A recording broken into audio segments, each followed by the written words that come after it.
الرحمن الرحيم الحمد لله رب العالمين اللهم صل وسلم على سيدنا ونبينا ومولانا محمد صلى الله عليه وسلم رب اشرح لي صدري ويسر لي أمري واحلل عقدة من لساني يفقهوا قولي أما بعد mes chers frères et sœurs, notre rappel d'aujourd'hui va s'accentuer sur la responsabilité d'un père de famille. قال الله تعالى في الكتاب الكريم يا أيها الذين آمنوا قوا أنفسكم وأهليكم نارا وقودها الناس والحجارة عليها ملائكة غلاظ شداد لا يعصون الله ما أمرهم ويفعلون ما يؤمرون.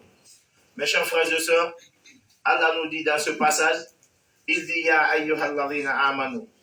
Oh, vous qui avez cru en Allah, vous qui avez prononcé la kalmatu shahada, qu'il n'y a de divinité qu'Allah, digne d'adoration qu'Allah, et que le prophète Mohammed sallallahu alayhi wa sallam est son messager. Vous avez accepté la prière, vous avez accepté le jeûne, vous avez accepté de donner la zakat, vous avez accepté de faire le pèlerinage. Allah s'adresse à vous, il dit Oh anfusakum wa ahlikum nara. Il dit alors évitez pour vous et pour votre famille l'enfer.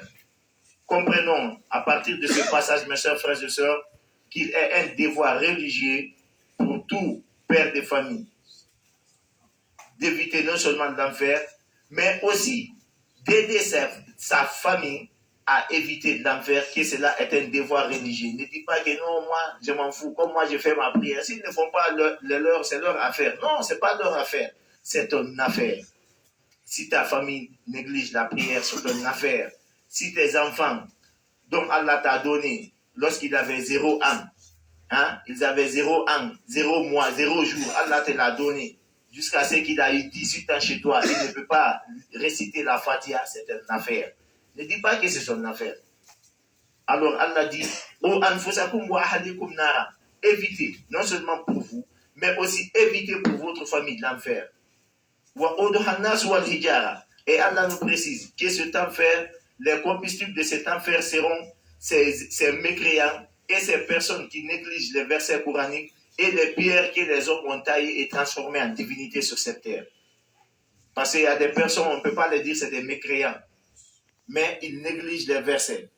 Tout le temps qu'on leur dit, bon, Dieu a interdit cela, Dieu n'aime pas cela, il dit, ah non, on a trop entendu ça. Ça dit, il néglige. Il continue dans son vouloir.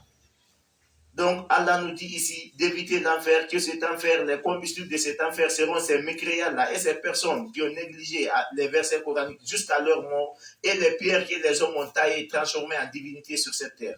Et ensuite, il dit Alayha malaikatu khilazun shidadun la ya'suna Allah ma amarahum wa yaf'aluna ma yu'malun.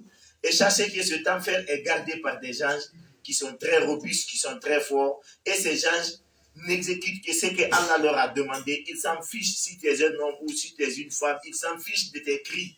Eux, ils exécutent ce qu'Allah leur a demandé d'exécuter. Point barre, c'est fini. Et mes chers frères et sœurs, pour un peu comprendre ce passage, je vais prendre un exemple. C'est comme si on nous disait dans ce bas monde qu'il y a une nage qui se prépare.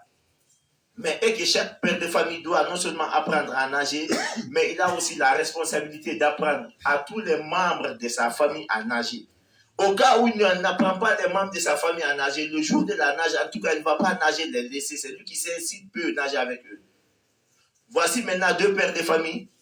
Un qui avait appris à nager et qui s'est aussi préoccupé de sa famille jusqu'à ce qu'il a su que oui, tous les membres de sa famille savent nager. Le jour de la nage venue, ce père de famille et les membres de sa famille viendront s'aligner et ils vont plonger dans l'eau, nager chacun individuellement jusqu'à destination. Voici encore ce second père de famille qui avait bien appris à nager, mais qui s'en fichait de savoir est-ce que sa femme ou ses enfants savaient aussi nager. Lui, il s'en fichait de cela. Ce qui l'intéressait, c'était pour lui-même qui l'intéressait. Il apprenait juste à nager. Il a appris à nager. Le jour de la nage venue, on lui dit de venir avec les membres de sa famille. Les voici alignés, alors que les membres de sa famille étaient sous sa responsabilité. On lui dit, bon, maintenant, aujourd'hui, tu ne nages pas, les laisser. Comme c'est toi seul qui avais appris à nager, il faut voir si ce que toi seul tu avais appris, ça suffit pour vous faire traverser, tous vous traverser. Et ce jour-là, on va ordonner à ses enfants d'autres de s'accrocher au bras droit, d'autres au bras gauche, d'autres au pied droit, d'autres au pied gauche. Et on dira aussi à ses épouses de se mettre sur son dos. On dira aussi à ses épouses de se mettre sur son dos. Et après cela, voici ce qui va se passer.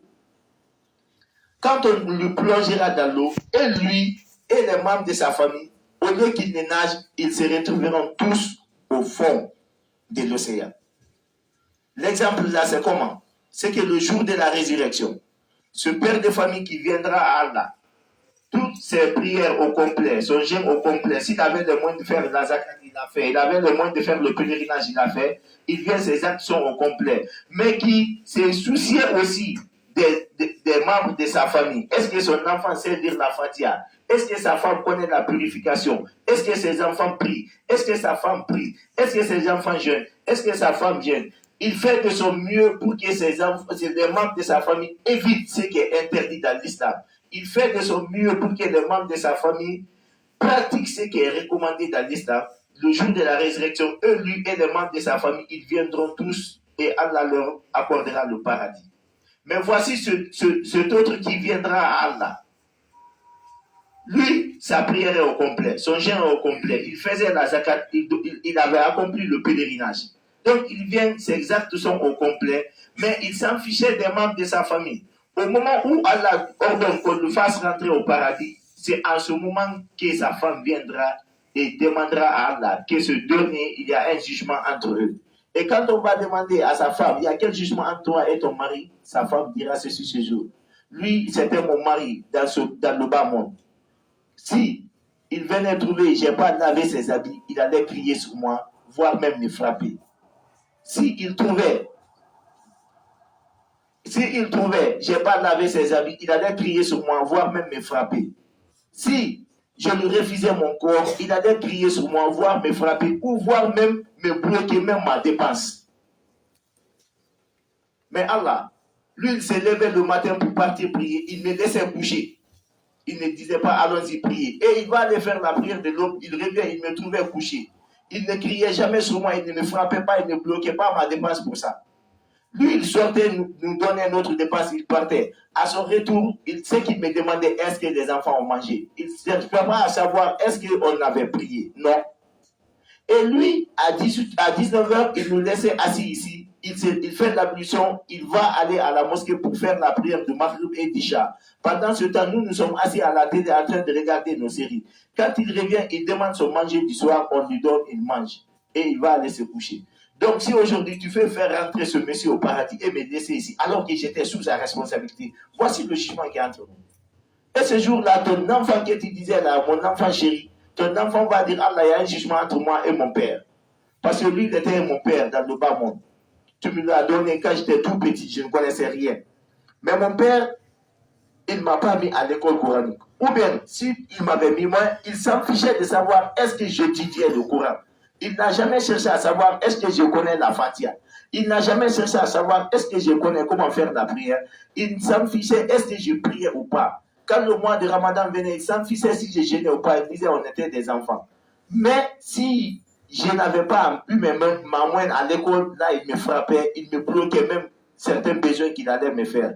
Mais si j'avais mes moyens à l'école, il me demandait qu'est-ce que je veux, il m'achetait les habits que je veux, il me laissait partir, blaguer, parce qu'on a eu notre moyen. Et chaque fois ton enfant que tu dis là, oui, il a eu sa moyenne, elle a eu sa moyenne, tu as lui payer ses habits qu'elle veut, les habits sexy, tu as lui payer les mèches, elle s'habille, tu lui donnes l'argent, tu dis non, c'est les enfants aujourd'hui, donc aller se mouvoir un peu. Tu laisses ta jeune fille la sortir, elle est sortie seule, le message qu'elle n'est pas sûre là où il va. Elle va aller dans une boîte, alors elle va danser avec un homme. Et actuellement, dans les boîtes, c'est les filles qui boivent plus que les hommes. Demandez. Actuellement, dans les boîtes, c'est les filles qui fument plus que les hommes. Donc, elle va aller faire ça. Et quand une fille boit, une fille fume, mais la honte n'est plus là. Elle est à la merci du gars avec qui elle est. Toi, pendant ce temps, toi, tu vas aller faire ta prière, tu viens te coucher. Donc, Allah, si tu dois laisser ce monsieur-là rentrer au paradis, voici le jugement qui est entre nous. Et ce jour-là, de la manière dont tu sais que ce père de famille, dont on avait dit aux membres de sa famille de s'accrocher à son bras droit, bras gauche, au pied gauche, pied droit, et à ses épouses de se mettre sur son dos, et de nager avec. Il n'a pas pu nager, ils vont tous se retrouver, il ne pourra pas nager, ils vont tous se retrouver au fond de l'océan. C'est comme ça que toi aussi, tes bienfaits, toi seuls ne te suffiront pas, toi et les membres de ta famille pour entrer au paradis. Donc, votre destination serait l'enfer quand Allah nous en présente. Mes chers frères et sœurs, comprenez bien ce qu'on vous dit. Et ça, c'est une chose. Mettre nos enfants dans une école française ou anglaise n'est pas mauvaise, ou dans une école chinoise n'est pas mauvaise. Car le prophète même a dit, il dit, man arada dunya fa'alayhi bil ilm, que celui qui veut gagner la vie présente, il doit étudier. Celui qui veut aussi gagner la vie de l'au-delà, qu'il doit étudier. Et celui qui veut aussi avoir le bonheur dans cette vie ici-bas et le bonheur dans l'au-delà, qu'il doit étudier. Donc, le fait de mettre nos enfants dans les écoles françaises, anglaises, chinoises, là, n'est pas mauvaise. Mais est-ce qu'à côté de cela, tu l'avais aussi mis dans une école coranique où il doit aller apprendre l'islam, où il doit aller apprendre qui l'a créé et connaître pourquoi il a été créé, l'avais-tu fait, où il doit aller apprendre ce Dieu qui lui a dit de respecter son père, non seulement au vivant de son père et de sa mère de les respecter, mais aussi après leur mort de continuer à les respecter. Est-ce que tu l'avais envoyé là-bas aussi pour qu'il apprenne cela? Le Dieu qui lui dit وَمَدَى رَبُّكَ أَلَّا تَعْبُدُوا إِلَّا إِيَّاهُ وَبِالْوَالِدَيْنِ إِحْسَانًا إِمَّا يَبْلُغَنَّ عِندَكَ الْكِبَرَ أَحَدُهُمَا أَوْ كِلَاهُمَا فَلَا تَقُل لَّهُمَا أُفٍّ. Tu l'avais amené là-bas pour qu'il aille apprendre ça, où son Seigneur lui dit, ton Seigneur t'a recommandé de ne pas adorer d'autres divinités que moi, Allah. Mais envers ton père et ta mère, traite-les avec bonté. C'est l'islam qui apprend ça. Tu l'avais amené là-bas pour qu'il te traite aussi avec bonté pendant ta vieillesse, pour qu'il te traite bonté même après ta mort. Tu l'avais amené là-bas, alors que c'est l'islam qui lui montre cela. Vous voyez? Il lui dit, traite avec bonté, ne jamais crier sur ton père ni sur ta mère, même s'ils n'ont pas raison, toi tu n'as pas droit à crier sur eux. C'est l'islam qui leur montre cela. L'avais-tu amené pour qu'il apprenne cela aussi? Voici. Et quand tu l'avais amené, est-ce que tu avais cherché à savoir s'il connaît ou pas? Parce que moi qui vous parle là, je n'ai jamais fait des franco-arabes. Beaucoup m'ont demandé que si je l'ai fait, beaucoup m'ont demandé. Je n'ai jamais fait des franco-arabes. Seulement mon père m'avait mis, personnel, mon père m'avait mis dans une école coranique. À 7 heures, on partait là-bas d'abord, 6 heures, même 6h30, on partait là-bas étudier sur des planchettes. Et là-bas, on va à l'école française. On étudie là-bas. On vient encore ensuite. Et dès qu'on vient après le manger, c'est le moment même qu'il dit, allez-y, à l'école coranique. Pour aller encore étudier là-bas à 14 heures. C'était là-bas quand on revient, il y avait aussi une école qu'on dit madrasa là. Donc les 16 heures, on partait là-bas étudier jusqu'à 18h30, voire 19h. C'est comme ça qu'on a appris. Donc ne dites pas que l'école française ou anglaise ne peut pas marcher avec l'islam. Non, c'est faux. Tout peut marcher ensemble. Il faut forger ton enfant dès à bas âge. Il faut nous forger et l'habituer à tout dès à bas âge, mes chers frères et sœurs. Car Allah même t'a dit ceci, il dit wa'amur ahlaka bis-salat wastabir alayha. Allah te dit qu'il recommande la prière à ta famille. Et toi-même, il faut y être constant. Regardez, wa'amur ahlaka bis-salat wastabir alayha. Toi, le père de famille, Allah t'a recommandé de recommander la prière à ta famille, aux membres de ta famille, mais d'être inconstant. Donc, comprends par là que tu es un exemple pour ta famille. Tu dois être exemplaire. Donc, parfois, même les membres de ta famille, tu dois les réveiller, les faire arrêter, t'arrêter devant et prier. Lire la Fatiha et lire 2 ou 3 sourates. Cherche à apprendre cela pour que tu puisses faire prier les membres de ta famille. Là-bas, tu es le premier responsable. Là-bas, c'est toi l'imam. Ils doivent sentir en toi que oui, on doit appliquer la religion. C'est comme quand on vient au camp ici. Regardez, la mosquée qui est là. Hein? On a eu des chefs responsables qui ont eu l'idée de dire que oui, l'islam n'a rien à gâter dans l'armée. L'armée peut bien marcher avec l'islam. Ils ont mis ça en place. Et ces chefs même sont exemplaires devant nous. Eux-mêmes, ils viennent à la prière, on les voit venir. Ça motive même d'autres qui voudraient douter un peu. Dire que si mon chef même a mis ça, il vient prier, c'est que ça peut marcher ensemble. Donc il faut être un bon exemple pour ta famille aussi. Mes chers frères et sœurs. Et pour cela, même le prophète nous dit, quelque part, il dit Mourou awladakum bis-salat wa hum sab'u sinina wadribuhum 'alayha wa hum 'ashara sinin. Il dit recommandez la prière à vos enfants lorsqu'ils ont 7 ans. Et s'ils ne prient pas à 10 ans, commencez à les punir, à les frapper, pour qu'ils sachent qu'ils doivent prier. Est-ce que vous faites cela? Il y en a qui ont frappé leurs enfants parce qu'ils n'ont pas été à l'école française. Il y en a qui ont frappé leurs enfants parce qu'ils n'ont pas été à l'école anglaise. Il y en a qui ont frappé leurs enfants parce qu'ils n'ont pas eu leur moyens à l'école. Mais est-ce que qui frappe son enfant parce que jusqu'à présent son enfant ne connaît pas la Fatiha? Qui? Nous sommes là, nous sommes des pères de famille. Qui frappe son enfant parce qu'il a refusé d'acheter une chaussure pour son enfant parce que son enfant n'a pas bûché telle sourate ou telle sourate? Qui l'a fait? Hein? Qui a bloqué sa femme parce que sa femme ne prie pas, parce que sa femme ne connaît pas la purification, alors que c'est un devoir religieux pour nous de le faire. Cherchez à savoir, est-ce que ma femme connaît la purification? Elle ne connaît pas. Envoie quelqu'un pour l'apprendre. Et si elle ne le fait pas, il faut la punir. Il y a beaucoup de manières. En tout cas, la femme qui t'aime, même tu coupes seulement la parole, ça lui fait mal. Ça la fait mal. Ton enfant qui est là, il sait que hey, mon papa connaît que si je n'ai pas bu cette surette, je ne mange pas. Moi, mon père me l'a fait. Il venait le soir, il dit, vous avez étudié, oui, envoyez vos planchettes. Si tant que tu n'as pas arrivé à dire ce qu'on t'avait appris le matin, là, tu ne manges pas le soir. Voici une bonne manière qu'on doit faire dans nos familles. Car c'est un devoir religieux pour nous. Mais c'est aussi pour sauver notre âme le jour de la résurrection. C'est pour que nos enfants ne soient pas pour nous un blocus pour le paradis. Il faut l'amener à apprendre, connaître son Seigneur. Car le prophète même a dit, quelque part, il dit, même quand ton père et ta mère meurent, après leur mort, tu leur dois 4 choses. 1, tu dois non seulement prier pour eux. 2, tu dois aussi accomplir les bons engagements qu'ils ont pris. Toi, tu dois respecter les personnes de leur liée, c'est-à-dire son grand frère, sa petite soeur, sa grande soeur, tu dois les respecter. 4, tu dois respecter toute personne qui était amie à ton père et à ta mère, mais dans le bon sens.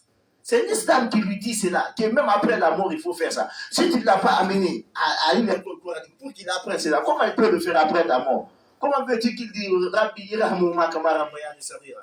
Ce gars-là a recommandé, il dit, il faut dire, oh mon Seigneur, aie pitié de mon père et de ma mère, comme ils ont eu pitié de moi lorsque j'étais tout petit. Mais si tu ne l'as pas mis dans une école, comment il peut le faire?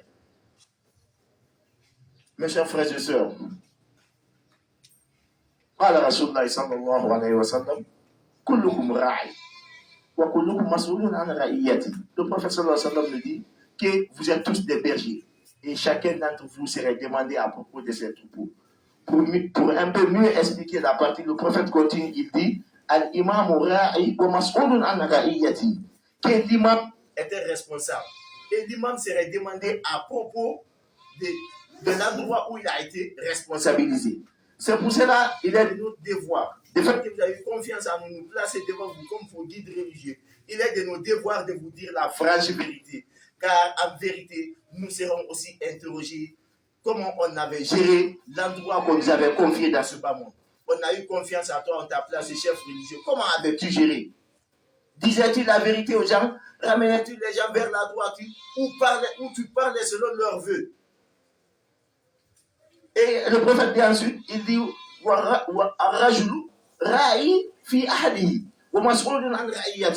que l'homme aussi est responsable dans sa famille. Vous voyez, il dit que l'homme est responsable dans sa famille et il serait demandé comment il avait géré sa famille. Ah, comment tu avais géré sa famille? Ah, mon Seigneur, moi, ce qui m'intéressait, c'était d'avoir leur petit déjeuner, leur dîner et avoir le prix de leurs chaussures et leurs frais de médicaments. Ah, c'était tout. C'est ça que j'ai fait. Est-ce que c'est ça seulement Allah t'a demandé? C'est une première partie de ta responsabilité. La seconde partie, tu l'avais fait. Et ensuite, Allah dit وَالْمَرْأَةُ رَاعِيَةٌ فِي بَيْتِ زَوْجِهَا وَمَسْئُولَةٌ فِي que la femme aussi est responsable dans la maison de sa femme et elle serait interrogée comment elle avait géré la maison de sa femme. Et autant pour moi, que la femme aussi est responsable dans la maison de son époux et elle serait interrogée comment elle avait géré la maison de son époux. Parce que il y a des femmes qui attendent que le mari sorte. Elle dit à sa fille, va vite, tu reviens avant que ton papa ne vienne. Ou bien elle dit à sa fille, sors, quand tu es prêt à rentrer, appelle-moi au téléphone seulement. Il ne faut pas taper la porte pour que ton père n'entende pas. C'est-à-dire c'est la femme même qui aide la fille à aller dans la débauche. C'est pour cela le prophète, il nous dit quelque part qu'on peut épouser la femme à cause de sa beauté. Quand quelqu'un épouse la femme parce qu'elle est belle, ne dit pas de hey, c'est à cause de sa beauté. Non. Le prophète dit que ça fait partie. Épouser la femme parce qu'elle est belle. Épouser la femme parce qu'elle a une belle forme. Épouser la femme parce qu'elle est riche. Épouser la femme parce qu'elle est issue d'une famille noble. C'est-à-dire où elle est issue d'une famille de telle personne, de hauts responsables. On sait que dès qu'on te dit, ah, donc il a marié la fille de telle personne, déjà, ça dit beaucoup de choses. On peut épouser la femme pour tout ça. Mais le prophète dit ensuite, il dit, sur tout ça là, moi je vous incite, je vous exhorte à épouser la femme à cause de sa religion. Le prophète a fait un choix pour nous. On peut faire nos choix. Et regardez, la plupart des problèmes dans les foyers, ça va trouver que tu n'as pas épousé la femme pour sa religion. Parce que le prophète dit que la femme qui est religieuse là, de fait qu'elle craint Allah, et Allah a recommandé de craindre son mari, elle va te respecter parce qu'elle te craint Allah. La femme qui est respectueuse là, qui est vertueuse là, à cause d'Allah, parce qu'elle craint Allah, elle va gérer sa chasteté uniquement pour son mari, et elle va gérer sa maison, parce qu'elle sait que la femme aussi est responsable de l'éducation des enfants. C'est pas ça, qu'est-ce qui envoie ça? C'est la religion. Donc, mes chers frères et sœurs, et enfin, le prophète nous dit, alors sachez que vous tous là, vous êtes des responsables. Et chacun d'entre vous serait demandé à propos de l'endroit qu'il était confié. Astaghfirullah wa lakum fastaghfiruhu. Rabbil alamin. Alhamdulillahi Rabbil alamin. Mes chers frères et sœurs, ce qu'on dit là, c'est une brèche, donc on ne peut pas tellement développer. Mais il faudrait qu'on donne des graines. Le prophète nous dit, sallallahu alayhi wa sallam, il dit, hasibu anfusakum qabla an tuhasabu. Jugez-vous avant que vous ne soyez jugés. Pour mieux comprendre le passage, juge ce que tes yeux regardent pendant toute une journée avant que tu ne sois jugé sur ce que tu regardais. Juge ce que tu touches avec tes mains, ce que tu écris avec tes mains, tout ce que tu fais avec tes mains pendant toute une journée avant que tu ne sois jugé sur ça. Si c'est licite ou c'est illicite. Juge les démarches que tu as fait avec tes pieds. Si c'était pour aller gâter quelqu'un ou si c'était pour aller faire du bien, ou l'endroit où tu as déposé tes pieds, si c'est dans des endroits licites ou illicites. Juge partout où tu as mis pied pendant toute une journée, le soir quand tu as poussé, juge-toi si c'est licite ou illicite avant que tu ne sois jugé. Juge de ce que tu as mangé toute une journée. Est-ce que c'est licite ou illicite avant que tu ne sois jugé? Juge-toi comment tu utilises ton bas-ventre, si c'est de façon licite ou illicite avant que tu ne sois jugé là-dessus. Et avant que tu ne sois jugé là-dessus, là, Allah l'a déjà dit dans le Saint-Coran, il dit quelque part, Al-yawma nakhtimu ala afwahihim wa tukallimuna aydihim wa tashhadu arjuluhum bima kanu yaksibun. Allah a dit dans ce passage, il dit ce jour-là, c'est pas le lundi ou le vendredi ou le dimanche, c'est le jour de la résurrection. C'est le jour où chaque âme serait récompensée selon ce qu'il a fait. Allah dit à propos de ce jour-là, il dit Al-yawm, ce jour-là, nakhtimu ala afwahihim. Nous allons fermer leur bouche. Quand Allah parle toujours, il dit nous. Mais quand Allah dit nous, ne pensez pas que c'est Allah et ses anges, ou c'est Allah et le prophète. Non. Vous savez, il y a deux pluriels. Il y a le pluriel du nombre et il y a le pluriel du respect. C'est comme quand on dit à un chef vous. Il est seul, mais on dit vous. Donc c'est un pluriel, mais du respect. C'est Allah, il est seul, mais il dit toujours nous. Il dit aujourd'hui, nous allons fermer leur bouche. C'est-à-dire, lui, Allah, il va fermer nos bouches. Nous tous là, moi qui vous parle là, vous là, il va fermer nos bouches. Il dit, Al-yawma, naqtimu ala afwahihim wa tukallimuna aydihim wa tashhadu arjuluhum bima kanu yaksibun.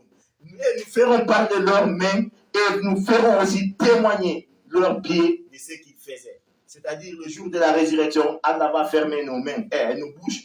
C'est ta main qui va dire, depuis le jour où Allah t'a créé, tout ce que tu t'es enservi avec ta main, du bien comme du mal, la main va dire, mon Seigneur, il s'est enservi pour moi, avec moi pour faire telle chose du bien, avec telle chose du mal.